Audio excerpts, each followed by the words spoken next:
Our protagonists awaken with a dissociated sense of time. We've been out here for at least 3 or 4 days. Maybe weeks. We were inside for nearly 4 months. And as explained in the novel, at least, this may be an intentional use of hypnosis on the part of Ventress. So a degree of ambience here may signify a meditative or hypnotic dissociation of sorts. This atemporal nature of ambience is able to describe huge expanses of time rendered fleeting,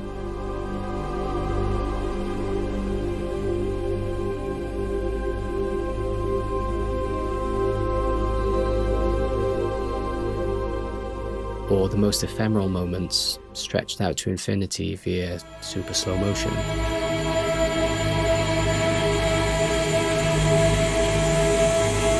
Physical property of sustain in ambient music is simply the maintenance of sonority over time. On the effectiveness of ambience as an atmospheric and suspense generating tool in Mica Levy's score for Jonathan Glazer's Under the Skin, Rick Warner remarks, "The score can be classified as ambient in terms of music genre, but this genre, even when it lacks a supplementing image, is more than sonic.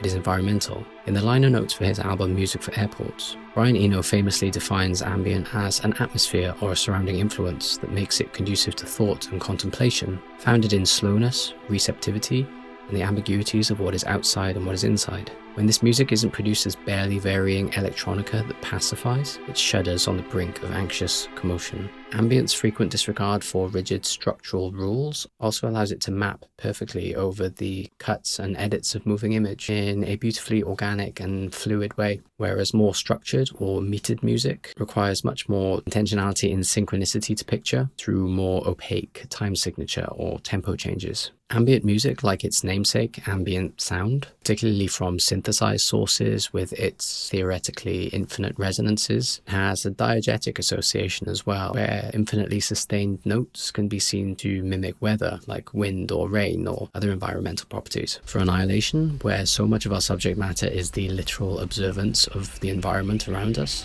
and how it's being changed, the music can intrinsically meld into the environmental visuals and the environmental sound in equal measure, where any musical descriptions of this environmental change then symbiotically enhances the vividness of the visuals that we're seeing. It's a concept of interdiegesis we touched on in episode 3 for Arrival, so go watch that.